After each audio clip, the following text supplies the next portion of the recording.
Je voudrais saluer tous nos frères et sœurs qui nous suivent en ligne sur Divine Amour TV. Saluer tous nos frères et sœurs de Graphateos. Depuis le mardi dernier, nous avons commencé à parler des différents types de péchés. Et le mardi dernier, j'ai dû survoler certains aspects compte tenu du temps qui nous restait.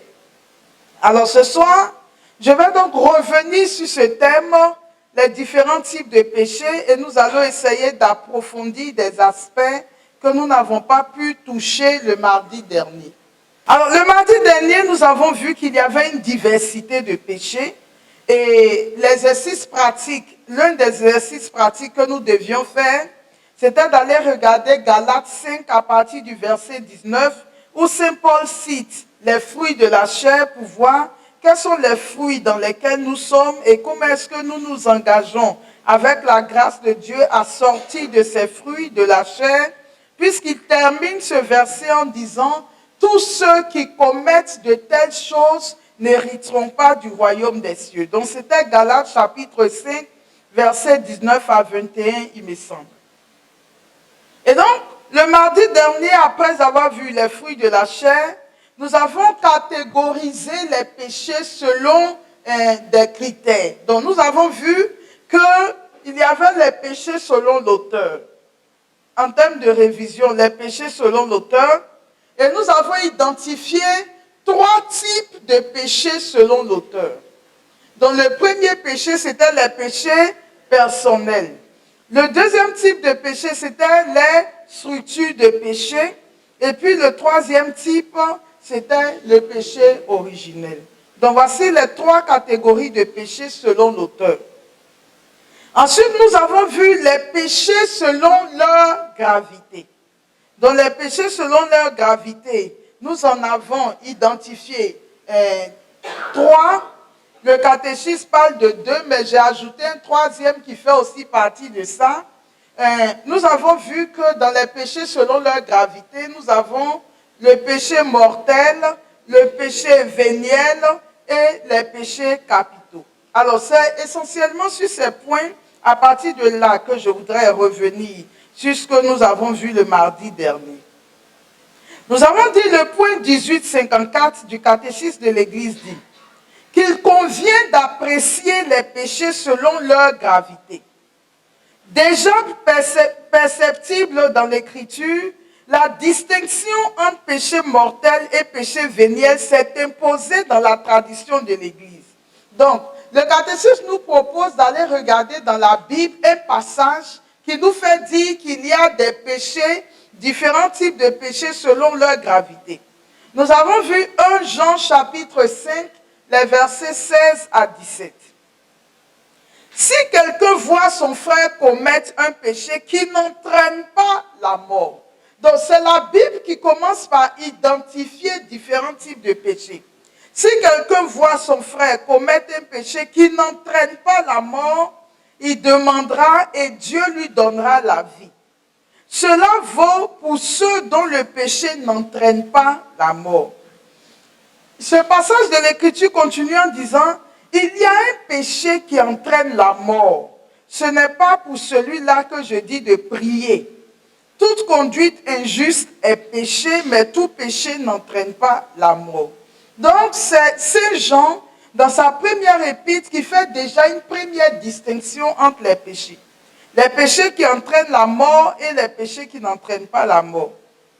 Et nous avons vu que le même Jean, dans les évangiles au chapitre 19, le verset 1 a dit, en parlant à Pilate, il dit, « Celui qui m'a livré à vous a commis un péché, un plus grand péché. » Donc, quand Jésus parle à Pilate, il dit à Pilate, il y a quelqu'un qui m'a livré à vous, mais celui-là a commis un plus grand péché. Ça veut dire qu'il y a des péchés qui sont moins grands que d'autres. Donc, c'est la parole de Dieu déjà qui fait la distinction entre les différents types de péchés. Alors, nous avons donc regardé c'est quoi les péchés mortels. On a dit qu'un péché est mortel quand il a pour objet une matière grave. Ce soir, nous allons voir un peu ces thèmes-là.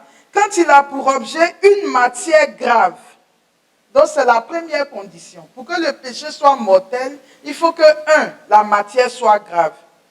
Et qui est commis en pleine conscience. Tu sais que la matière est grave et tu le commets en pleine conscience. Et troisièmement, de propos délibérés. On va expliquer un peu ça ce soir. Donc, le péché devient mortel quand la matière déjà est grave, tu le commets en pleine conscience et de façon volontaire. Ainsi, avec toute la tradition de l'Église, nous appelons péché mortel l'acte par lequel un homme, librement et consciemment, refuse Dieu. C'est ce que nous avons vu le mardi dernier. Donc, quelqu'un commet un péché mortel quand il refuse Dieu, il refuse sa loi. D'accord? Quand quelqu'un refuse la loi de Dieu, c'est-à-dire, il sait que ça là, Dieu a dit de ne pas faire. Mais il le fait quand même. D'accord? Il y a un internaute, quelqu'un qui m'a écrit pour dire, ah ben, dans tous les péchés des 10 commandements là, ce sont les péchés mortels. Mais c'est dans la loi de Dieu. Et tout à l'heure, on va lire, ça m'a plu de revoir, revisiter ces textes de la Bible. Tout à l'heure, on va voir dans quelles conditions même Dieu a donné les 10 commandements. C'est-à-dire avant même qu'il ne donne les 10 commandements. Toute la préparation qu'il a exigée avant de donner les 10 commandements, et c'est après tout ça qu'il a donné les 10 commandements, quelqu'un ne peut pas dire que, donc comme c'est dans les 10 commandements, c'est grave. C'est sa loi. C'est la loi de Dieu. D'accord? Donc, la personne refuse Dieu. Elle refuse sa loi. Elle refuse l'alliance d'amour que Dieu nous propose. Et elle préfère se tourner vers elle-même, vers quelques réalités créées et finies, vers quelque chose de contraire à la volonté de Dieu. Donc vous voyez, quand on est dans ces conditions, on est dans le péché mortel. Dieu a donné une loi, tu la refuses. Tu refuses Dieu lui-même. Tu refuses l'alliance d'amour que Dieu a donnée. Et tu préfères te tourner vers toi-même. Tu préfères te tourner vers un bien créé et fini. Tu préfères te tourner vers une autre personne, mais tu veux tout sauf la volonté de Dieu. Cela peut se produire d'une manière directe et formelle, comme dans les péchés d'idolâtrie, d'apostasie, l'athéisme, ou d'une manière qui revient au même, dans toutes les désobéissances au commandement de Dieu en matière de matière grave. D'accord? On a aussi dit le mardi dernier, on reviendra justement sur les 10 commandements. On a aussi dit le mardi dernier, le point 1855, que le péché mortel détruit la charité dans le cœur de l'homme. Le péché mortel détruit l'amour de Dieu dans le cœur de l'homme. C'est-à-dire que vous pouvez aimer Dieu et puis commencer à entrer dans le péché mortel. Vous allez voir que au fur et à mesure que vous êtes installé dans le péché mortel, l'amour de Dieu de façon très perspective ou bien de façon insidieuse, l'amour de Dieu va commencer à diminuer dans votre cœur et le péché va s'installer de plus en plus. Dans le point 1855 du catéchisme dit, le péché mortel détruit la charité dans le cœur de l'homme par une infraction grave à la loi de Dieu. Il détourne l'homme de Dieu, qui est sa fin ultime et sa béatitude, en lui préférant un bien inférieur. Donc c'est important, chers frères et sœurs, que nous prenions la notion du péché comme quelque chose de grave. Et le mardi dernier, je disais que il y a quelque chose que je trouve, j'ai même employé un mot un peu fort selon moi, mais qui reste quand même enraciné en moi. J'ai dit que, mais c'est de l'idiotie. Parce que le péché mortel nous conduit, si il n'y a pas eu réparation, s'il n'y a pas eu confession, le péché mortel nous conduit directement en enfer. Or, il y a des gens qui sont installés dans le péché mortel, mais qui vivent leur vie. Ils cherchent à acheter des terrains, à construire des maisons, à réussir dans leur business, à se marier, à faire des enfants. Mais ils ne réalisent même pas qu'au milieu de toutes leurs occupations quotidiennes, leur éternité est hypothéquée. C'est-à-dire aujourd'hui, si le Seigneur les reprend dans l'état où ils sont directement pour les enfers. Et saint Thomas d'Aquin dit ceci. Il dit, lorsque la volonté se porte à une chose de soi contraire à la charité, par laquelle on est ordonné à la fin ultime, le péché par son objet même a de quoi être mortel, qu'il soit contre l'amour de Dieu comme le blasphème, le parjure, ou contre l'amour du prochain, comme l'homicide, l'adultère. En revanche, lorsque la volonté du pécheur se porte quelquefois à une chose qui contient en soi un désordre, mais n'est cependant pas contraire à l'amour de Dieu et du prochain, tel qu'une parole oiseuse, un rire superflu, de tels péchés sont véniels. D'accord? Donc, un péché véniel, bon, je viendrai tout à l'heure sur le péché véniel, puisque nous sommes sur le péché mortel. Alors, le mardi dernier, j'ai aussi dit que ne vous y trompez pas. Le diable est l'un de nos 3 ennemis qui combat depuis des siècles et qui sait comment faire chuter une personne. On n'a peut-être pas dit, mais dans l'église, on a trouvé des grands hommes de Dieu qui ont démarré leur vie spirituelle avec zèle, qui étaient à fond dans la spiritualité, qui prêchaient avec radicalité. Mais qu'est-ce que le diable fait? Le diable combat depuis plus de 2000 ans. Donc, qu'est-ce que le diable va faire dans la vie de chacun? Il va nous analyser, il nous observe, il nous étudie, il envoie des démons nous suivre pour lui dire qui nous sommes, comment nous fonctionnons, quels sont nos points de fragilité. Un peu comme, j'ouvre une parenthèse, on a reçu un frère ici, le frère Paul Gomez, qui a fait des années dans la sorcellerie. Mais qu'est-ce que Paul Gomez nous a dit? Il nous a dit, quand un sorcier veut avoir quelqu'un, ils envoient un agent de la famille dans la maison de celui qui veut l'abattre, pour voir quelles sont ses habitudes, qu'est-ce qui l'énerve, qu'est-ce qui fait qu'il peut se mettre tout d'un coup en colère, est-ce qu'il prie, est-ce qu'il ne prie pas. C'est cet agent dans la maison qui donne les informations aux sorciers pour que les sorciers sachent à quel moment ils doivent attaquer. D'accord? Donc, le diable suit la vie de chacun d'entre nous pour identifier quels sont nos points de fragilité. Et puis à ce moment-là, il va mettre en place une stratégie. Mais comment il fait? Il ne va jamais de façon frontale. Il ne vient pas tout d'un coup pour créer quelque chose, non.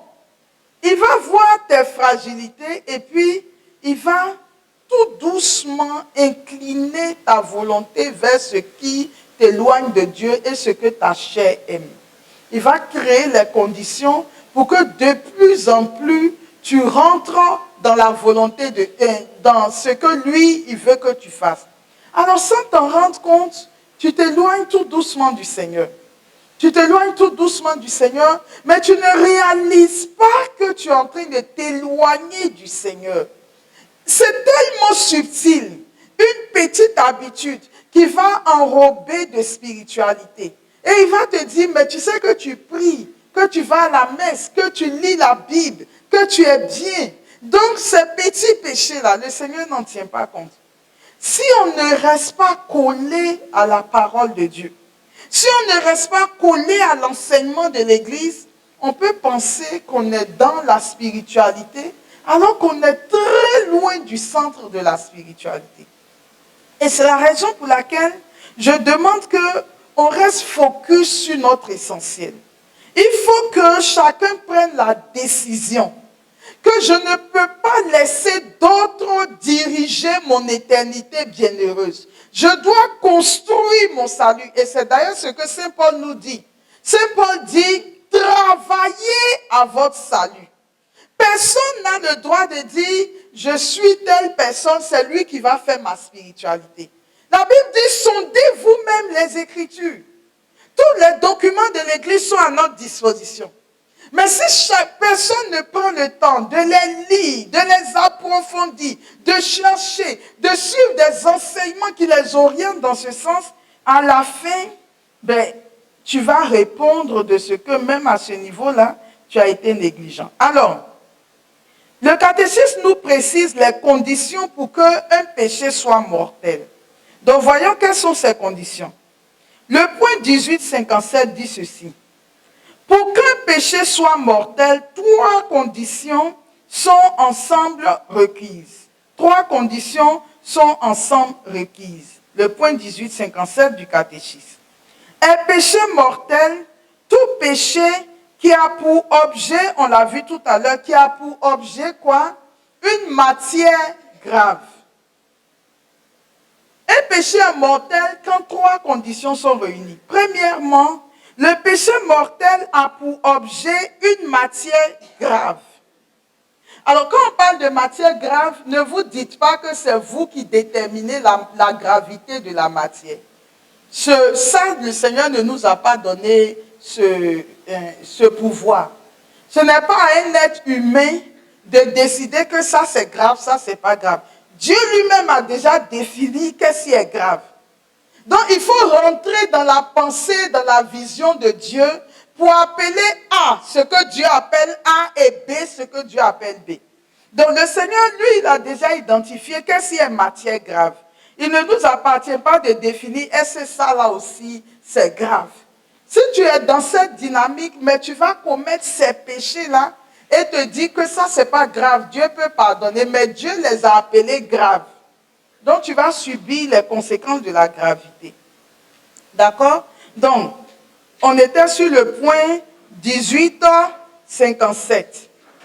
Un péché est grave quand 3 conditions sont requises. Un péché mortel, tout péché. 1, qui a pour objet une matière grave. 2, qui est commis en pleine conscience. Et 3, de propos délibérés. Propos délibérés, ça veut dire que tu le sais, c'est toi, volontairement tu le commets. Alors, regardons la matière grave. Le point 1858 dit, la matière grave est précisée par quoi? Je veux que quelqu'un écoute attentivement. La matière grave est précisée par les 10 commandements. D'accord? Donc, un péché est mortel. Sa matière est grave quand ça fait partie des 10 commandements que le Seigneur nous a donnés. Quelqu'un m'écoute ce soir? Une matière est grave quand ça fait partie des 10 commandements.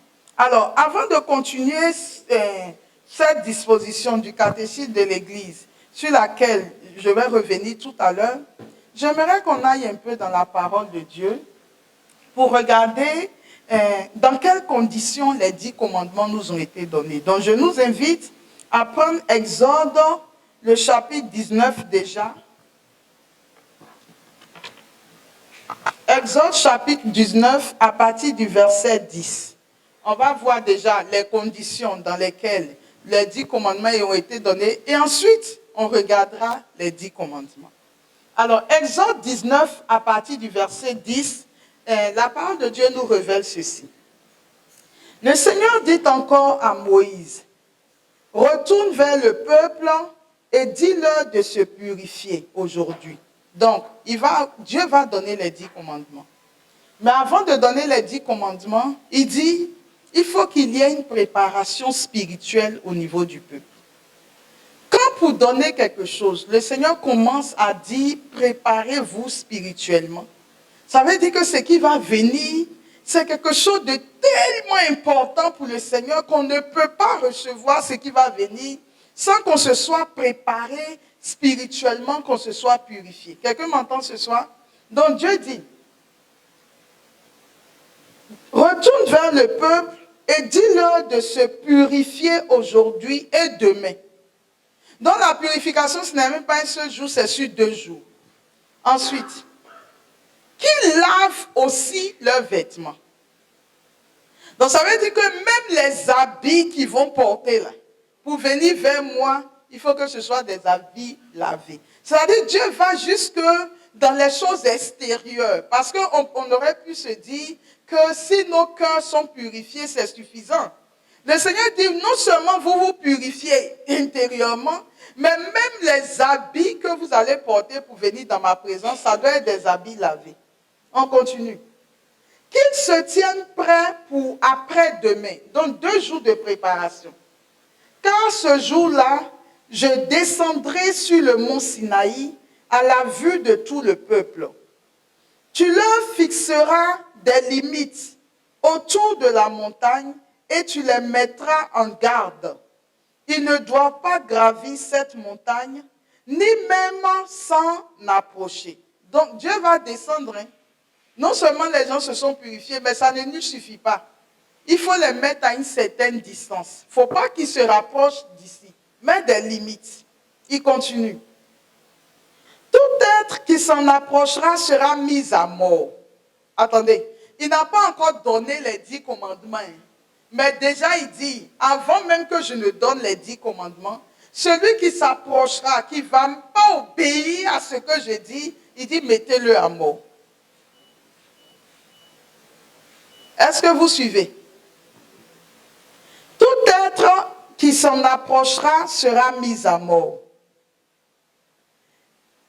Qu'il s'agisse d'un homme ou d'un animal, les chiens qui se promènent, on ne le laissera pas en vie. On ne le touchera pas, mais on le tuera et en lui lançant des pierres ou des flèches. C'est seulement quand le corps sonnera que certains pourront monter sur la montagne. Moïse redescendit vers le peuple. Il les fit se purifier et laver leurs vêtements. Puis il leur dit, tenez-vous prêts pour après-demain.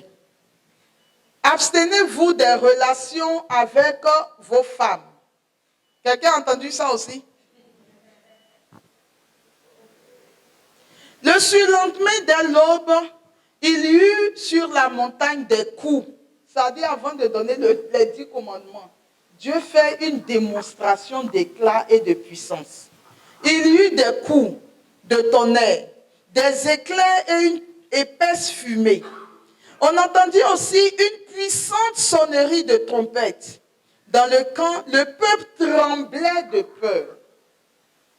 La difficulté avec nous, c'est que plus personne ne tremble de peur quand il est dans le péché mortel. Mais ici, avant même le péché, avant même les 10 commandements, le peuple tremblait déjà de peur. Moïse les fit sortir du camp pour s'approcher de Dieu. Ils s'arrêtèrent au pied de la montagne. Le Sinaï était tout fumant parce que le Seigneur y était descendu dans le feu et la fumée. La fumée s'élevait comme celle d'une fournaise et toute la montagne tremblait. La sonnerie des trompettes devint de plus en plus puissante. Quand Moïse parlait, Dieu les répondait dans le tonnerre. Le Seigneur descendit au sommet du Sinaï, d'où il appela Moïse, et Moïse y remonta. Le Seigneur lui dit, va avertir le peuple de ne pas se précipiter pour me voir, sinon beaucoup d'entre eux mourraient. Même les prêtres qui peuvent pourtant s'approcher de moi doivent se purifier de peur que je n'intervienne contre eux. On dit même les prêtres. D'accord? De peur que je n'intervienne contre eux. Laissez-moi retrouver la référence. Moïse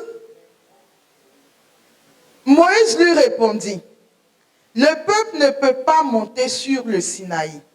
Toi-même, tu nous as ordonné de fixer des limites autour de la montagne et d'en tenir le peuple à distance. Alors le Seigneur ordonna à Moïse, retourne au camp, puis tu remonteras avec Aaron, mais que les prêtres et le peuple ne se précipitent pas pour monter vers moi, de peur que je n'intervienne contre eux. Moïse redescendit donc vers le peuple et leur parla.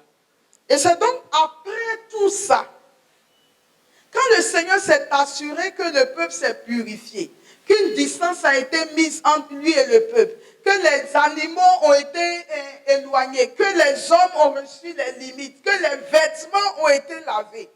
C'est après tout ça maintenant que Exode chapitre 20, à partir du verset 1 dit, voici les paroles que Dieu adressa à Israël. Alors, chers frères et sœurs, avant même que je ne lise ces paroles, vous pensez qu'un Dieu, il est Dieu. Nous disons qu'il est Dieu. Il est l'alpha et l'oméga, le commencement et la fin. Il est le Dieu omniprésent, omniscient, omnipotent. Avant de nous donner les 10 commandements, il prend toutes les dispositions pour que, comme il va venir au sommet de la montagne. Mais attendez, le Seigneur a déjà parlé au peuple d'Israël à partir des prophètes, n'est-ce pas? Si les 10 commandements, il aurait pu dire à un prophète que dis-leur que voici ce que dit le Seigneur. Mais pour donner les 10 commandements, Dieu lui-même se déplace. Il vient jusqu'au sommet de la montagne. Il crée les dispositions et c'est après ça seulement que Dieu personnellement donne les 10 commandements et ces 10 commandements vont être la base de l'alliance et de la loi avec Dieu. Et c'est sur la base de ces 10 commandements-là que l'Église dit, dès l'instant où quelqu'un va contre l'une des dispositions des 10 commandements, il est dans le péché mortel. Il est dans le péché mortel. Et là, le catéchisme de l'Église dit, ce n'est pas à toi de déterminer quelle est la gravité de la matière. C'est Dieu qui détermine qu'est-ce qui est grave. Et Dieu a estimé qu'aller contre sa loi, tu es déjà dans une matière grave. Alors, regardons maintenant quels sont les 10 commandements en question. Voici les paroles que Dieu adressa à Israël. Je suis le Seigneur ton Dieu, c'est moi qui t'ai fait sortir d'Égypte où tu étais esclave. Tu n'adoreras pas d'autre Dieu que moi. Tu n'adoreras pas d'autre Dieu que moi. Alors la dernière fois, j'ai dit, on a tendance à penser que nous, aujourd'hui, on n'adore pas d'autres dieux, mais nous sommes plus idolâtres que nos parents. Nous sommes plus idolâtres que nos parents parce que nos parents, c'était des statuettes qu'ils mettaient dans des cases. Et ils vont aller offrir des œufs à la statuette, ils vont égorger des poulets, faire sacrifice et puis ils vont à la maison. Nous, nos personnes sont des dieux pour nous. Il faut que tout ce qui est bon et il faut que tout ce qu'il y a de meilleur, ce soit moi qui ai ça. D'accord? Nous sommes le centre de nos vies. C'est une idolâtrie. Si ma maison est ma raison d'être, si ma voiture est ma raison d'être, si mes enfants le sont, si tout ça là, ce sont des péchés d'idolâtrie. Et quelque chose qui est simple que nous pouvons vérifier dans notre vie de tous les jours. Est-ce que nous travaillons à rendre d'autres heureux? Ou bien quand quelqu'un doit être heureux, il faut que ce soit nous. Souvent, je suis là et puis je dis, même aux membres de ma famille, tout le monde a le droit d'être heureux. Chacun a le droit d'expérimenter la bonté de Dieu dans sa vie. Mais c'est tout ce qui doit être bien, tout ce qui doit être élevé, tout ce qui doit être glorieux. C'est moi seul qui dois avoir tout ça. À quel moment l'autre peut dire aussi que Dieu est bon pour moi? Dans la vie de toute personne, il y a des moments de bonheur, il y a des moments de malheur. Pendant que je suis heureux, l'autre est dans l'épreuve. Un jour viendra où je serai dans l'épreuve et l'autre est en train d'être heureux. Et chacun fait son chemin avec le Seigneur, avec les temps de désolation et les temps de consolation. Mais quand on n'est pas dans cette dynamique, on veut être en permanence dans la consolation. Il faut que tous les jours, le Seigneur me bénisse. Et c'est la raison pour laquelle il faut faire attention à l'évangile du bonheur permanent ou l'évangile de la prospérité. Il y a un bonheur que Dieu donne, mais ce bonheur n'est pas lié aux circonstances de nos vies. Les circonstances de nos vies, aujourd'hui, ça peut aller, demain, ça peut ne pas aller. Mais quand on est le Dieu de nos vies, il faut qu'à tout moment, ça aille chez nous, qu'on soit heureux. Et si on n'est pas heureux, il y a un problème. Si ce n'est pas Dieu qui est à l'origine de notre malheur, ce sont les sorciers de nos vies. Et il y a des évangiles comme ça qui sont prêchés. Si tu souffres, pose-toi des questions. Si tu souffres, c'est que ce sont les gens qui t'en veulent. Non, faisons attention. Il dit, tu n'adoreras pas d'autre Dieu que moi. C'est moi seul que tu dois adorer. C'est vers moi que doivent se porter toute ton énergie intérieure, ton intelligence, ta volonté, ton amour. C'est moi, Dieu, qui dois recevoir ça. Il continue en disant, tu ne te fabriqueras aucune idole, aucun objet qui représente ce qui est dans le ciel, sur la terre ou dans l'eau, sous la terre. Tu ne t'inclineras pas devant des statues et de ce genre, tu ne les adoreras pas. En effet, je suis le Seigneur ton Dieu, un Dieu, je veux que quelqu'un écoute ça, un Dieu exigeant. Si quelqu'un est en tort à mon égard, j'interviens contre lui et ses descendants. Je suis en train de parler de Dieu à quelqu'un ce soir. Ce n'est pas moi, c'est la parole de Dieu que je tiens en main. Si quelqu'un est en tort contre moi, je cherche, voilà. Si quelqu'un est en tort à mon égard, j'interviens contre lui et ses descendants jusqu'à la 3e ou la 4e génération. Mais je traite avec bonté pendant 1000 générations ceux qui m'aiment et obéissent à mes commandements. D'accord? On est dans les 10 commandements. Le 3e, tu ne prononceras pas mon nom de manière abusive. Car moi, le Seigneur ton Dieu, je tiens pour coupable celui qui agit ainsi. Dieu m'a dit, le Saint-Esprit m'a dit. Dieu t'a dit quoi? Et qu'est-ce que le Saint-Esprit t'a dit? Alors, faisons très attention à la personne du Saint-Esprit. Parce que le Saint-Esprit, c'est l'Esprit qui habite Dieu le Père. Et c'est l'Esprit qui habite notre Seigneur Jésus-Christ. C'est leur esprit. Ils ont le même esprit. Et ils ont dit, si nous voulons que les hommes puissent vivre de notre vie, depuis le péché originel, ils ne seront pas capables de vivre comme nous. Donc si nous voulons qu'ils arrivent à vivre de notre vie, prenons l'esprit qui est en nous et déposons cet esprit aussi en eux, pour que l'esprit les aide à vivre de la vie divine qui est en nous. Mais c'est une grâce extraordinaire. Que l'esprit qui habite le Père, l'esprit qui habite Jésus, ils nous ont tellement aimés qu'ils prennent leur esprit aussi pour le déposer en nous, pour que leur esprit nous aide à vivre de la vie divine. Tu ne le connais pas, l'esprit de Dieu. Tu ne fais rien avec lui. Parce que quand tu as l'esprit de Dieu te fait penser comme Dieu pense. Il te fait connaître intimement Dieu, puisqu'il est Dieu. Il te fait aimer Dieu. Et c'est Romains chapitre 5, je crois. L'amour de Dieu est répandu en nos cœurs par le Saint-Esprit qui nous est donné.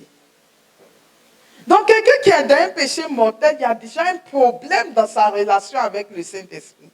Je l'ai dit le mardi dernier. Si l'Esprit de Dieu habite en toi, et que tu te laisses conduire par l'Esprit de Dieu, tu ne peux même pas être dans le péché mortel. C'est-à-dire comment tu vas faire pour être dans le péché mortel. Dans ce qu'on est en train de citer, comment si l'Esprit de Dieu t'habite réellement et que tu te laisses conduire par l'Esprit de Dieu, comment est-ce qu'un péché est mortel, tu le sais? Et puis, à cause de tes intérêts, tu vas le faire. Mais puisque tu aimes plus Dieu que toi-même, donc tu ne vas pas sacrifier l'amour de Dieu qui est en toi pour tes intérêts personnels. On est ensemble?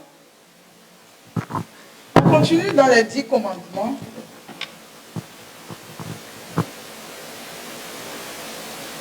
Donc tu ne prononceras pas le nom, on vient de voir ça, de manière abusive. Dieu m'a dit, le Saint-Esprit et moi avons dit ça. Le Saint-Esprit m'a dit que c'est grave. C'est grave. Parce que tu vilipendes la puissance même qui est en Dieu. Tu bafoues ça. N'oublie jamais de me consacrer le jour du sabbat.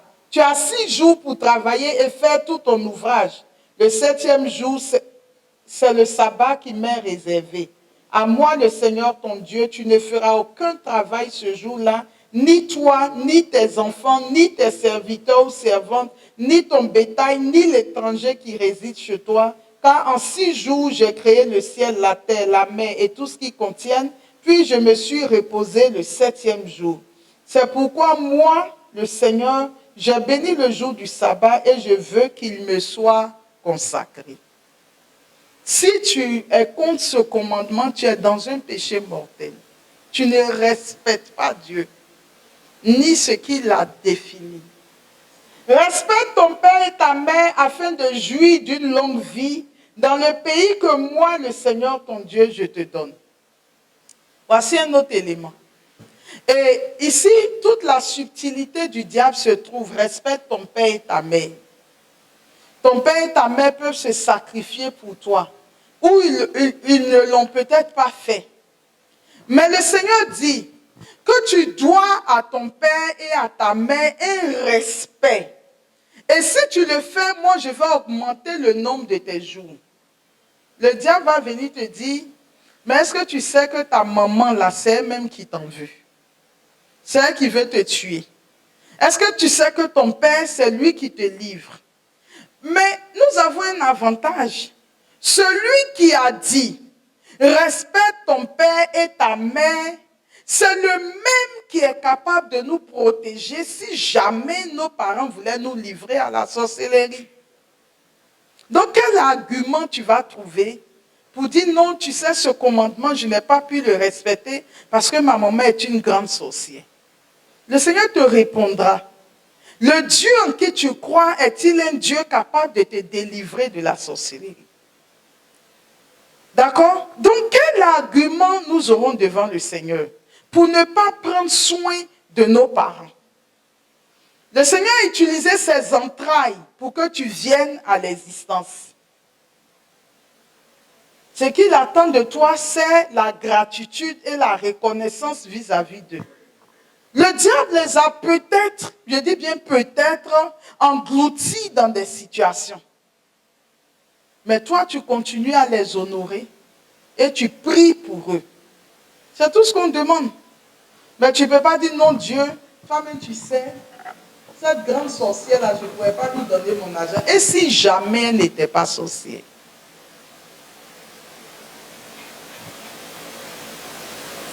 Tu ne commettras pas de meurtre. On est en train de parler d'avortement. On est en train de parler des gens qu'on tue. Alors, ici, on ne le dit pas assez. Est-ce que vous savez que parfois, nous sommes de grands meurtriers? J'ai raconté une expérience que j'ai vécue il y a quelques années où j'étais en pleine prière d'adoration. Je sentais l'onction. Je me suis enfermée, mais je priais. J'étais heureuse dans la prière. J'ai prié plus de 5 heures de temps, de façon d'affilée. Mais je bénissais le Seigneur. Je me sentais aux portes du ciel. Et en pleine adoration comme ça, le Seigneur va me dire où je suis lancée et pour moi, j'ai touché le trône de Dieu. Le Seigneur va me dire, est-ce que vous savez que vous êtes des meurtriers? Mon adoration a pris fin. J'ai dit, Seigneur, comment ça? On est en train d'adorer, je t'adore et je t'aime. Et on est des meurtriers. Mais qu'est-ce qu'on a fait? Je regarde ma vie, je n'ai jamais tué quelqu'un. Alléluia. J'ai même du mal, c'est-à-dire que si j'ai quelque chose à te dire, je te le dirai. Mais je ne sais pas insulter les gens. Donc quand Dieu dit on est des meurtriers, je ne comprends pas. Il dit, et donc je lui demande pourquoi est-ce qu'il dit ça. Il dit, parfois, lui Dieu, il peut mettre 10 années pour rebâtir une personne qui est détruite à l'intérieur d'elle-même. Il y a des gens, peut-être que les parents les ont abandonnés, peut-être qu'ils ont vécu une histoire douloureuse, ça peut être la perte d'un parent, mais la guérison est difficile. Et lui, le Seigneur, il dit, il prend son temps, tout doucement, il va refaire la personne. panser les plaies de la personne, redonner confiance à la personne, délivrer la personne, guérir la personne, lui dire que tu sais, je t'aime, que pour moi tu as de la valeur. Il dit, mais ça prend du temps. Et parfois, 10 années de notre vie terrestre, Dieu est sur l'âme d'une personne pour faire ce travail intérieur jusqu'à ce que la personne se rétablisse et retrouve la joie de vivre, est guérie et puis commence à croire en elle-même, à croire en Dieu. Et Dieu est content parce qu'il a fait tout un travail dans la vie de cette personne. Et puis nous, on arrive. Il dit parfois, un travail que j'ai fait en disant, vous, les humains, en une phrase, vous détruisez tout le travail que j'ai fait. Il dit quoi? Il dit, mais c'est ce que vous faites. Vous êtes méchants entre vous et vous vous tuez les uns les autres. Et j'avoue que depuis ce jour, ça a été une grande leçon pour moi. Tu ne commettras pas de meurtre. Mais parfois, c'est en une phrase, en un geste, en un mouvement qu'on renverse la vie des autres. Et la personne va rester par terre pendant des années. À cause de ce que nous avons dit, à cause du geste que nous avons posé, à cause de l'acte, à cause du regard.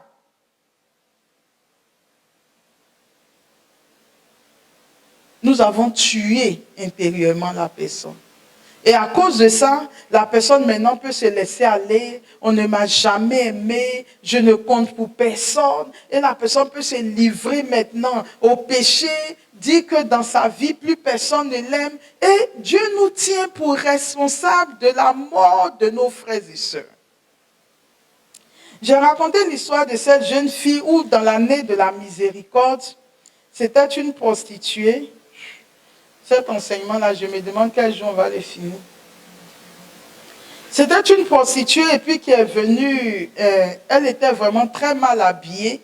Je suis allée dans un pays aux Caraïbes, quand ils m'ont raconté cette scène, elle était vraiment très mal habillée, mais c'était l'année de la miséricorde. Et partout où elle passait, personne ne l'aimait. Donc pour ça, elle est allée dans la drogue. C'était une très belle jeune fille. L'évêque même avait demandé, sa famille m'avait demandé si je voulais venir ici en Côte d'Ivoire avec elle. Et l'évêque m'avait dit que si j'étais d'accord,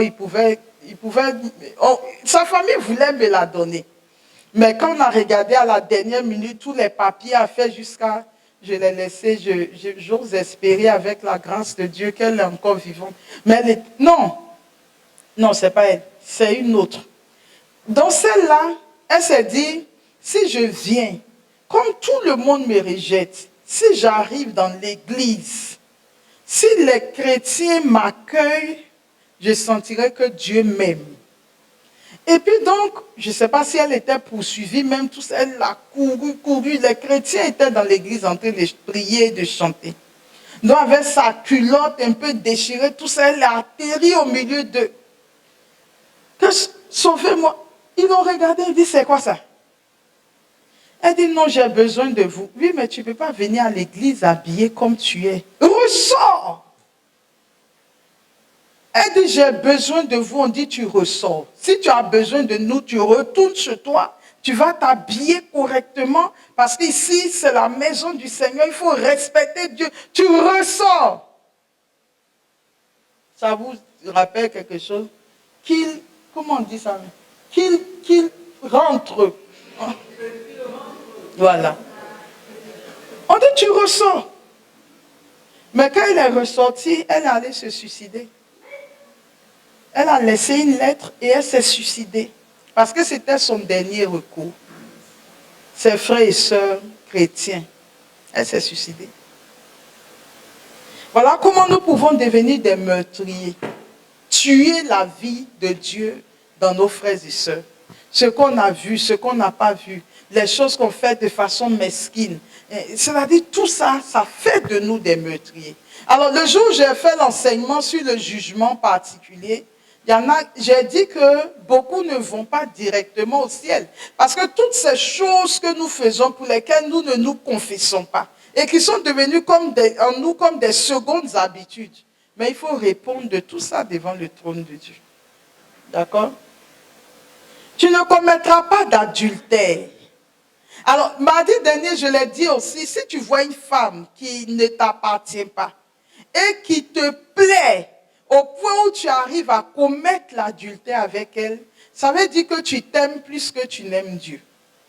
Ça, vous devez retenir ça. Parce que le désir de commettre l'adultère peut être là. Mais quand je pense qu'en faisant ça, je blesse le cœur de Dieu et que je blesse le cœur du prochain, je mérite.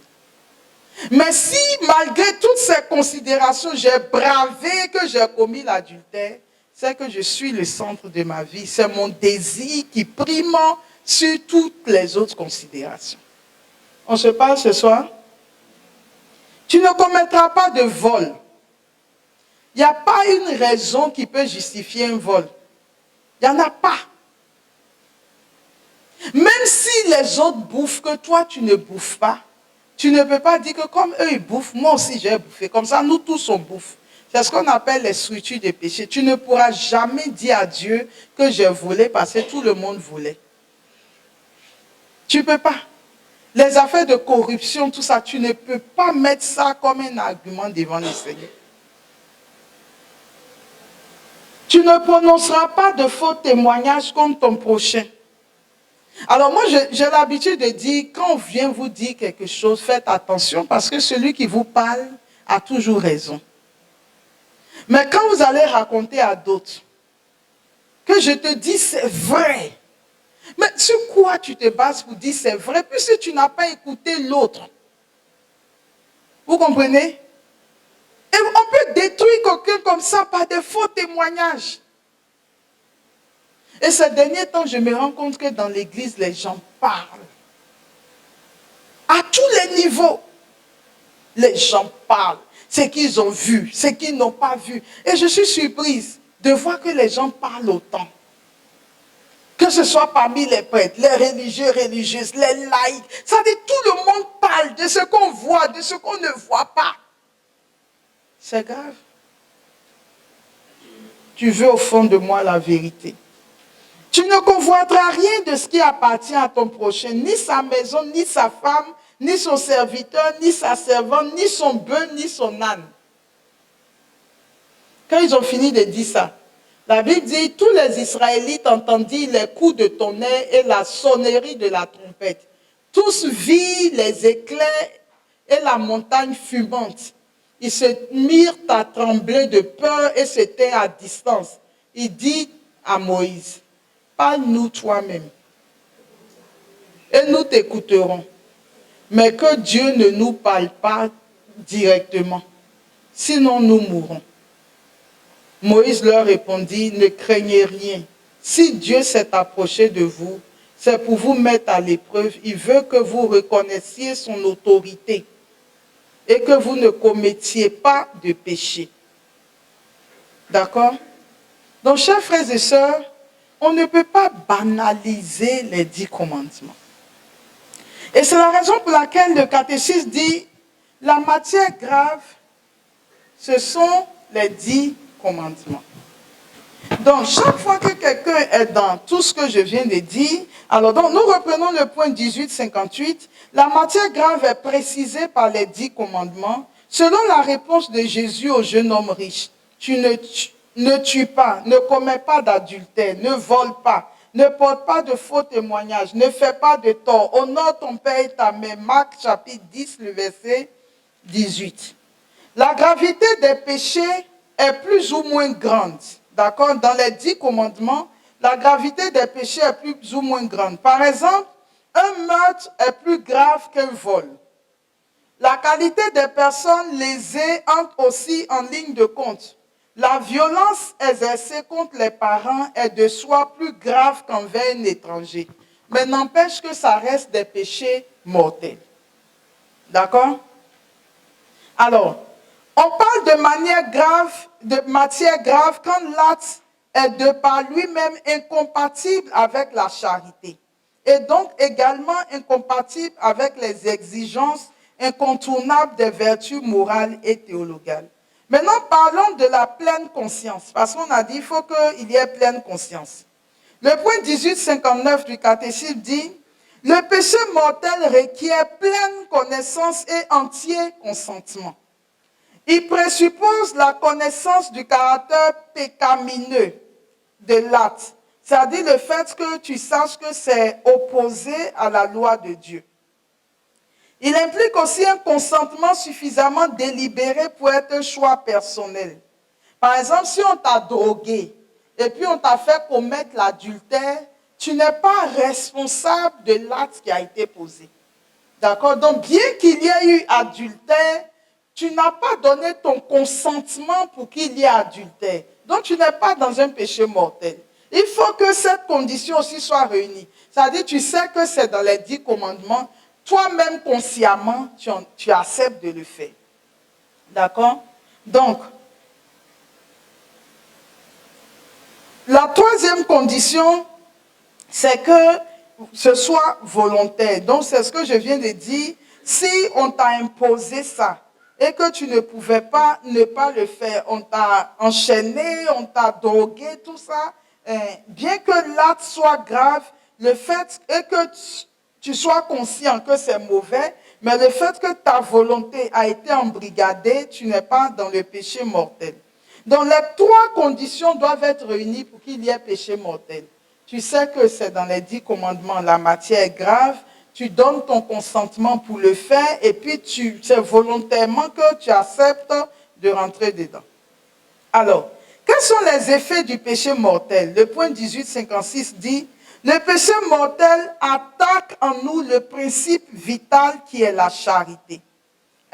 Le péché mortel attaquant en nous le principe vital qu'est la charité nécessite une nouvelle initiative de la miséricorde de Dieu et une conversion du cœur.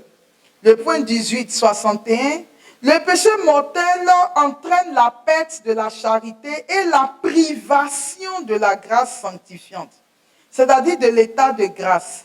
S'il n'est pas racheté par le repentir et le pardon de Dieu, il cause, je veux que quelqu'un entende bien, il cause l'exclusion du royaume du Christ et la mort éternelle de l'enfer. Voilà ce que dit le catéchisme. Alors, il faut que je vous explique. On est tous nés avec le péché originel. Au moment du baptême, le Seigneur efface tous les péchés. D'accord? Il efface tout. Si c'est un adulte, le Seigneur efface tous les péchés, y compris les peines de péché. Maintenant, il nous donne une nouvelle grâce qui est la grâce sanctifiante. C'est cette grâce qui nous permet de vivre la vie de Dieu. Quand tu commets un péché mortel et que tu es dedans, la grâce que Dieu t'a donnée, il la retire. Est-ce que quelqu'un m'a entendu? La grâce de Dieu qui est en toi, la grâce, Dieu la retire. Et donc, tu vis une vie sans grâce de Dieu. Tu n'es plus marqué spirituellement par le fait d'appartenir à Jésus. C'est-à-dire quand on te voit spirituellement, c'est comme ça que les sorciers font pour identifier à quel moment ils peuvent attaquer les chrétiens. Tant que la grâce est là, eux ils sentent que la grâce est là. Quand tu es dans le péché mortel, la grâce t'est retirée. Donc maintenant tu es là. Tu es éligible pour toute attaque démoniaque. Parce que vous vous souvenez que le jour où le frère Paul Gomez est venu pour nous faire l'enseignement sur la sorcellerie, il a dit qu'il y a 9 portes dans la vie des humains et que eux, en regardant les portes, ils connaissent déjà l'état spirituel de la personne. D'accord? Donc je crois qu'il y a la fontanelle, ça dépend de quelle fumée sort. Si c'est une fumée blanche ou sombre, je crois qu'il y a ici, ça fait 2. Non, on est allé trop. Après ici, je crois qu'il y a. Bon, moi-même, je ne me rappelle pas. Ici aussi, ça fait 3. Il y a les mains, ça fait 4. Il y a sur le coccyx, il y avait le sexe. Voilà, il a identifié 9 portes. Non, il dit que, quelle que soit la personne, un sorcier, quand il te voit, en même temps, il analyse tes 9 portes. Et quand tu es dans le péché sexuel, il y a une porte qui dit que tu es dedans. Donc quand tu es dans un péché mortel, la grâce de Dieu qui couvrait tout ça, la grâce t'est retirée. Tant que tu ne vas pas te confesser et réparer, la grâce t'est retirée. Or, un péché mortel a cet avantage qu'il fait beaucoup appel à du plaisir et l'objectif du diable, c'est de faire en sorte que tu ailles de péché mortel en péché mortel, de telle sorte que la grâce de Dieu est en permanence hors de toi. D'accord? Donc, il y a des gens qui vont à l'église, ils communient, mais ils sont dans l'adultère, par exemple. Mais quand un sorcier veut frapper, qu'il le frappe, on dit ce monsieur qui priait comme ça là, il était même responsable de liturgie, il était chef de chœur, il était au conseil paroissial. Mais comment ça se fait que les sorciers ont pu l'avoir? Parce que le péché mortel retire la grâce de Dieu en nous. C'est ce que le catéchisme dit. Et le catéchisme dit, quand tu es dans le péché mortel, s'il n'est pas racheté, il dit, il entraîne la perte de la charité et la privation de la grâce sanctifiante, c'est-à-dire de l'état de grâce. Et s'il n'est pas racheté par le repentir et le pardon de Dieu, il cause l'exclusion du royaume du Christ et la mort éternelle de l'enfer. C'est pas moi. Alors, par le péché mortel, l'on perd les mérites acquis, bien qu'ils puissent être rachetés par la réception du sacrement de pénitence. Et l'on demeure dans l'inaptitude à en recevoir de nouveau. L'homme reste, c'est de ça que je vous parlais, l'homme reste sujet à l'esclavage du démon. Son désir naturel de faire le bien diminue et il se produit un désordre dans ses puissances et dans ses inclinaisons. D'accord? Alors, dans le péché mortel, je fais rapidement allusion au péché contre le Saint-Esprit. Le péché contre le Saint-Esprit, c'est le point 1864 qui en parle. Il dit, tout péché et blasphème sera remis aux hommes, mais le blasphème contre l'Esprit ne sera pas remis. Et souvent, on s'est demandé, mais ce péché contre le Saint-Esprit, c'est quoi? Le catéchisme dit, il n'y a pas de limite à la miséricorde de Dieu. Mais qui refuse délibérément d'accueillir la miséricorde de Dieu par le repentir, rejette le pardon de ses péchés et le salut offert par l'Esprit Saint. C'est-à-dire, Dieu, quel que soit le péché, tant qu'on lui demande pardon, il est capable de nous pardonner et de faire miséricorde. Mais maintenant, il peut y avoir des gens qui refusent cette miséricorde de Dieu. Ils n'en veulent pas. D'accord? Ils ne croient pas au salut, ils ne veulent pas de la miséricorde de Dieu. C'est comme quelqu'un qui est dans un cercle ésotérique, tu lui dis que, mais est-ce que tu sais que tout ce que tu fais là, c'est le péché? Il faut que tu puisses donner ta vie au Seigneur. Il dit, oh, arrêtez-moi vos conneries là, Dieu, sa miséricorde, tout ça, je n'en veux pas. Là, il pêche contre le Saint-Esprit. D'accord? Donc, refuser, c'est ce que le catéchisme dit, hein. C'est ça, le truc contre le Saint-Esprit. Maintenant, quelqu'un qui va aussi à la confession, on prend toujours l'exemple d'adultère ou de corruption. Tu sais que tu es dans la corruption ou dans le vol. Tu n'as pas l'intention de laisser. Mais comme on dit, il faut se confesser. Tu veux communier le dimanche de Pâques. Alors comme il y a la confession générale, tu vas à la confession, tu demandes pardon, que oui, je suis dans la corruption, vraiment que Dieu, je veux pas continuer. Mais toi-même, tu réfléchis à tes stratégies, comment Dieu fait même pour payer l'école des enfants. Il faut que j'appelle tel client là. Il faut qu'il vienne me voir, pardon, son dossier là, s'il veut que je lui donne, il faut qu'il me donne au moins 500 000 comme ça. Je vais débloquer pour lui. Vous voyez la gravité? C'est-à-dire, tu trompes tout le monde, tu trompes Dieu, tu te trompes toi-même, tu trompes l'État, tu trompes le client.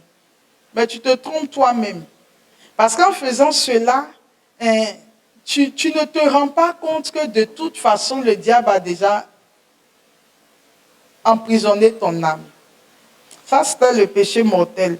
Le péché véniel, on a vu la dernière fois, c'est un péché qui n'est pas grave, il ne va pas contre la charité, c'est un péché banal.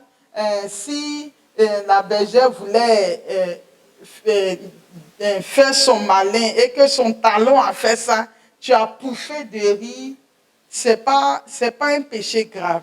D'accord? Si ben, tu voulais faire le malin, tu as vu ton talon a glissé et puis tu ris. C'est un péché, mais ce n'est pas grave. Ce n'est pas contre la charité. Le péché grave, lui, il va contre la charité, il va contre Dieu et il va contre le prochain. Alors, le péché véniel, lui, on dit il est effacé, comme dit la parole de Dieu, par la ferveur spirituelle, par la prière. Tu peux te confesser. Mais les péchés véniels, ce n'est pas eux qui sont les vrais problèmes. Les péchés mortels, ce sont eux qui nous envoient en enfer et pour lesquels il faut non seulement se confesser et réparer. On a aussi parlé des péchés capitaux la dernière fois. On a dit que ces péchés ne sont ni trop graves ni moins graves, mais c'est simplement parce que ce sont des péchés qui entraînent beaucoup d'autres péchés. Et on a vu le cas de David qui, par oisiveté, n'est pas allé à la guerre et puis la convoitise est rentrée dans son cœur. Quand il a vu Bathsheba, de la convoitise, il a commis l'adultère, de l'adultère, il a commis la duplicité, le mensonge et puis finalement le meurtre. Donc c'est ça. Le péché capital, c'est un péché qui entraîne à sa suite beaucoup d'autres péchés. Alors, les 7 péchés capitaux, on les a vus et je conseille à tous ceux qui nous suivent en ligne, qui n'ont pas eu le cheminement du temps de carême de l'année dernière, on a décortiqué chacun des péchés capitaux et contrairement à ce qu'on pense, il y a beaucoup de choses qui se cachent dans ces péchés capitaux.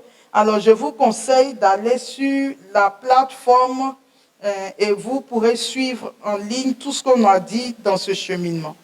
Alors, ces 7 péchés capitaux, c'est l'orgueil, c'est l'avarice, c'est la luxure, l'envie, la gourmandise, la colère et la paresse. Voici les 7 péchés capitaux. Alors, les péchés capitaux, le Père Thibault, en nous parlant des péchés capitaux, a dit quelque chose que j'ai vraiment retenu. Il dit, on arrive à se défaire difficilement des péchés capitaux. Mais pourquoi? Parce que les péchés capitaux imitent à s'y méprendre les bénédictions que Dieu voulait nous donner. C'est-à-dire, les péchés capitaux, ils ont ce truc qu'ils se font passer pour Dieu, pour le bonheur que Dieu voulait nous donner. Le propre des péchés capitaux, c'est qu'ils proposent les faits les plus séduisantes, qui se rapprochent le plus du bonheur, donc qui se substituent le mieux à notre vrai bonheur, qui est la communion avec Dieu. Donc je l'ai dit, les péchés capitaux, ça dit tout ce que Dieu a prévu nous donner. Si nous sommes avec lui, les péchés capitaux disent laissez. Vous n'avez pas besoin que Dieu vous les donne. Nous, on peut vous les donner. Donc, ils imitent tout ce que le Seigneur a promis de nous donner. Alors, on a eu à décortiquer largement les péchés capitaux. Donc, je vous conseille d'aller regarder ces enseignements. Alors, par rapport à ce que je disais, donc, il faut savoir que les péchés capitaux sont repartis en 2 grands groupes. On a les péchés capitaux qui regardent l'appétit du bien, c'est-à-dire eux, ils cherchent ce qui est bien. Par exemple, on a l'orgueil, encore appelé l'orgueil qui a pour fille ou pour femme la vaine gloire. C'est le désir désordonné de sa propre excellence. J'ai soif d'être reconnu, d'être regardé par Dieu. Mais comme je n'ai pas le sentiment à cause du péché originel que Dieu me regarde, alors qu'est-ce que je fais? Je me tourne vers l'honneur et la louange des hommes. Donc, l'orgueil, c'est-à-dire Dieu devait me regarder. Mais le péché originel m'a détourné du regard de Dieu. Mais comme j'ai besoin d'être regardé dans ma vie, je vais chercher qu'est-ce que je vais faire pour que les hommes me regardent et qu'on m'adresse des louanges. Ça, c'est l'orgueil. La luxure, le Seigneur a promis de me donner la joie, l'épanouissement. Mais comme je ne suis pas dans cette disposition, je vais chercher cette joie et cet épanouissement dans les plaisirs sexuels, dans la jouissance sexuelle. C'est-à-dire, au lieu d'aller vers Dieu, pour que le Seigneur me donne la joie et l'épanouissement dont j'ai besoin, je vais essayer de rattraper ça dans la luxure pour avoir cette jouissance sexuelle. C'est pareil pour la gourmandise. Je veux avoir un plaisir de la table. Je veux être content quand je mange, d'accord? C'est le même désir de joie et d'épanouissement. L'avarice, je veux avoir beaucoup de choses pour pouvoir enfin me reposer. C'est-à-dire ne plus me fatiguer à chercher les choses, j'ai déjà tout. Donc j'accumule, je suis avare. Je suis tourné vers l'argent, vers les choses du monde. Or le Seigneur a dit, le psaume 33, le Seigneur est mon berger, je ne manque de rien. Sur les prés d'herbes fraîches, il me fait reposer. Donc il y a un repos que Dieu nous a promis, mais que nous ne sommes pas en train d'avoir, donc on va les chercher dans les choses du monde. Maintenant, c'était les 4 péchés capitaux qui regardent l'appétit du bien. Les 3 péchés capitaux qui sont du côté de la destruction, il y a la jalousie, il y a l'acédie, qui est une paresse profonde et spirituelle. Et puis, il y a la colère. D'accord? Donc, il faut savoir que les péchés capitaux, qu'est-ce qu'il faut faire? Il faut les combattre jusqu'au dernier moment. Il faut les détruire. Alors, j'ai fini avec les péchés selon leur gravité. Alors, vous avez quelques autres petites distinctions. Il y a le péché actuel. Le péché actuel, c'est le péché que je commets actuellement. Le péché habituel, c'est un péché qui, parce que j'ai commis plusieurs péchés actuels, finissent par devenir le péché habituel. C'est-à-dire, chez moi, mentir, là, c'est devenu une habitude. D'accord? Et vous êtes d'accord avec moi que le péché habituel est plus, enfin, pas forcément plus grave, mais il va être difficilement abandonnable que le péché actuel. Parce que c'est la succession des péchés actuels qui finit par devenir le péché habituel. Vous avez ce qu'on appelle les péchés externes et les péchés internes. Le péché externe, c'est l'acte que je commets qui peut être vu par tout le monde. Le péché interne, c'est ce qui se passe au-dedans de moi. Il y a celui-là, sa tête-là. Qui sait ce que tu penses? C'est à l'intérieur de toi que tu le penses. Donc vous comprenez que l'affaire des péchés, il y en a qui sont à l'extérieur, mais il y a aussi les péchés internes. Et c'est tout ça qu'il faut purifier. D'accord? C'est tout ça qu'il faut purifier. Vous avez les péchés charnels et les péchés spirituels. Alors quand je parle de spirituel, on peut être surpris. Comment un péché peut être spirituel? Les péchés charnels, c'est tout ce qui relève de la chair, là, qu'on connaît. Mais le péché spirituel, ça peut être que je viens vous prêcher la parole de Dieu, mais je vous prends de haut. C'est-à-dire, un peu comme le pharisien est allé faire au temple par rapport aux publicains. Que Seigneur, je te bénis de ce que je ne suis pas comme lui.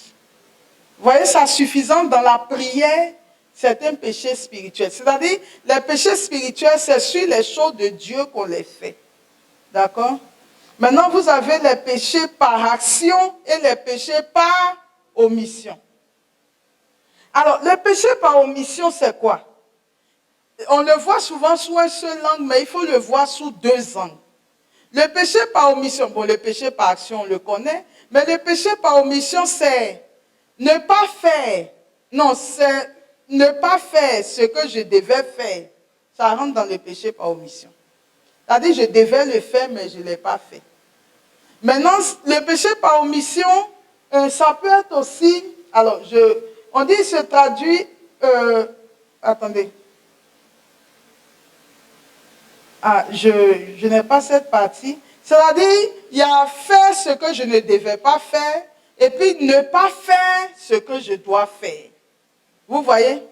Le péché par omission, ça peut être que je vois quelqu'un qui a très froid. Il a besoin d'un manteau. Moi, je l'ai. J'aurais pu le faire, mais je ne le fais pas. Ça aussi, c'est-à-dire ne pas faire ce que je devais faire. Ça aussi, c'est un péché. Alors, il se pose maintenant la question des mendiants qui sont tout le temps dans les carrefours. Comment on gère ces situations?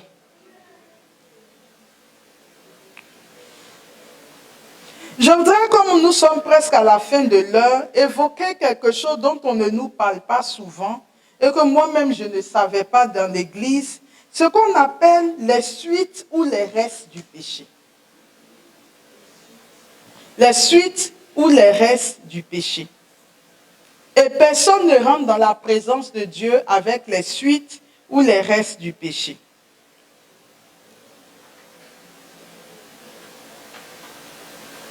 Alors, saint Thomas d'Aquin en parle.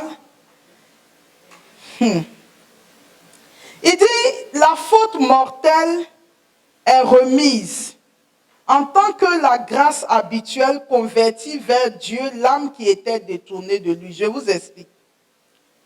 Je commets un péché mortel, je vais à la confession, je fais un bon repentir.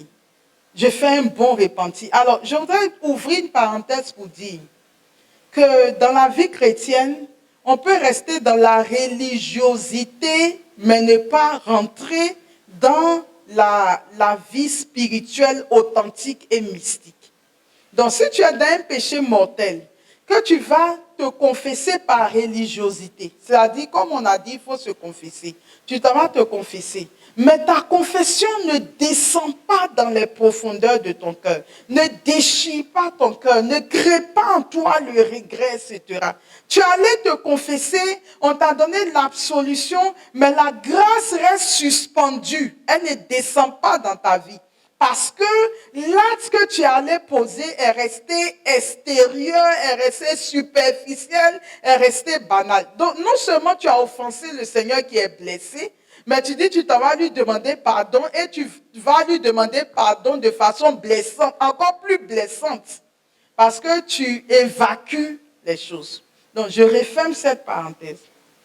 Alors, quand tu fais la confession de façon sincère et que ça jaillit de la profondeur de ton cœur, le Seigneur te pardonne. D'accord? Ça, c'est la première chose. Le Seigneur te pardonne.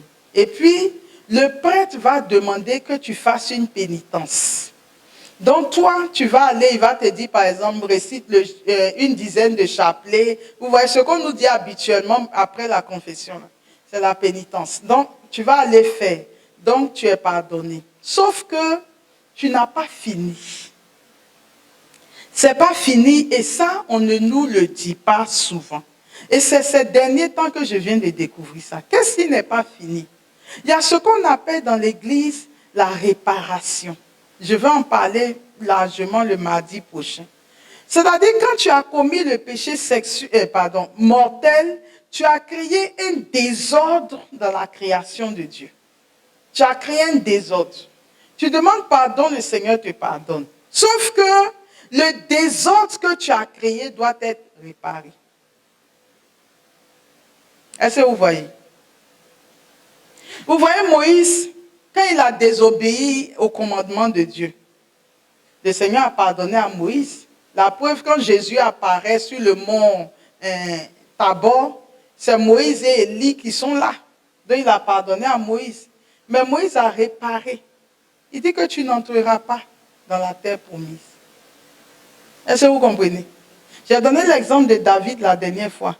Quand il a enceinté Bathsheba, David a pleuré. C'est de là qu'est né le psaume 51 que nous utilisons.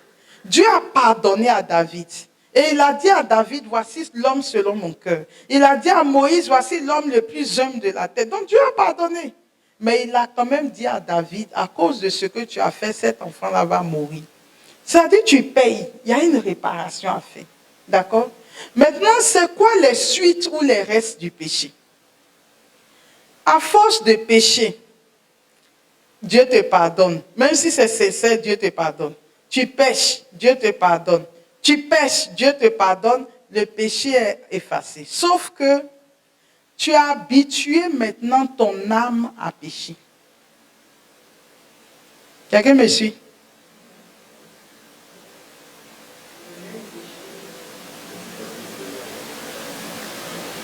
Tu as habitué ton âme à pécher.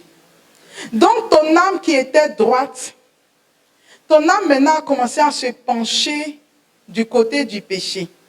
Dieu pardonne, mais ton âme est... C'est-à-dire quand Dieu te pardonne là, ton âme ne fait pas ça. Ton âme reste inclinée du côté où tu l'as habitué à pécher. Dieu pardonne. Demain, tu t'en vas faire la même chose, il pardonne. Tu fais la même chose, il pardonne. Vous voyez? Mais les péchés là ont fait basculer ton âme dans une tendance à pécher facilement. C'est par exemple le cas de quelqu'un qui a un soulard. Il peut boire, il boit, il boit. Et puis, quand il se ressaisit, il a mal. Il dit non, il faut que j'aille demander pardon au Seigneur parce qu'aujourd'hui encore, j'ai promis à ma femme que je ne vais pas boire. Je suis allé boire, on m'a encore ramassé dans les caniveaux. C'est honteux pour mes enfants. Et il fait une sincère repentance. Et puis il pleure. Et le Seigneur voit que vraiment, il a envie de sortir. Et le Seigneur lui pardonne ses péchés. Mais il y a une disposition de son âme qui a maintenant tendance à boire. C'est ce qu'on appelle les restes ou les suites du péché. C'est-à-dire ce péché-là a fait que maintenant ton âme s'est inclinée de ce côté-là et qui fait que facilement, elle peut retomber dans le même péché. C'est ce que les gens appellent ancien bois. Comment? Il y a une expression pour dire ancien feu. Ce n'est pas ancien boulot. Ils disent que quand tu as couché avec une femme, là, ça peut reprendre vite. Ancien feu ou bien fait. Ancien quoi? Ancien du feu. Mais pourquoi est-ce que quand tu as péché avec quelqu'un sur le plan sexuel, facilement ça peut vite reprendre? Parce que maintenant ton âme s'est inclinée dans cette disposition. Est-ce que vous voyez? C'est ce qu'on appelle les suites ou les restes du péché. C'est-à-dire que tu n'es plus en train de commettre ce péché, mais l'âme a retenu qu'un jour dans ta vie, tu l'as envoyé vers la boisson, tu l'as envoyé vers l'adultère. L'âme a reconnu ça. Maintenant, ça là aussi, là, il faut réparer. C'est pour ça que je vous dis qu'on n'est vraiment pas vraiment enseigné. Hein. Ça là, il faut réparer. Et comment est-ce qu'on répare? Puisque le mardi prochain, je vais parler de comment on sort de toutes ces choses. Il faut réparer pour que l'âme qui était maintenant inclinée comme ça, l'âme revienne progressivement à redevenir droite devant le Seigneur.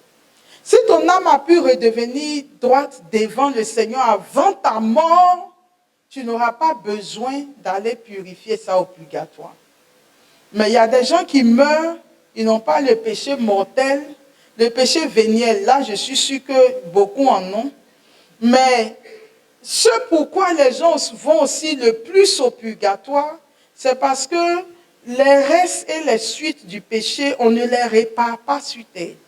Or, il faut les réparer pour espérer ne pas aller au purgatoire. Parce que le Seigneur, au moment où il te créait, ton âme était droite. Et elle était pure. Et personne ne rentre dans la présence de Dieu si son âme est toujours inclinée ou si elle n'est pas pure.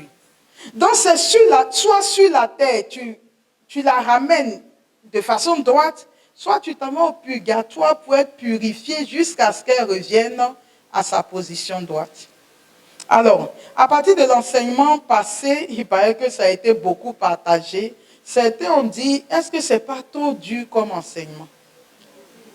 Mais je dis, il vaut mieux savoir la vérité.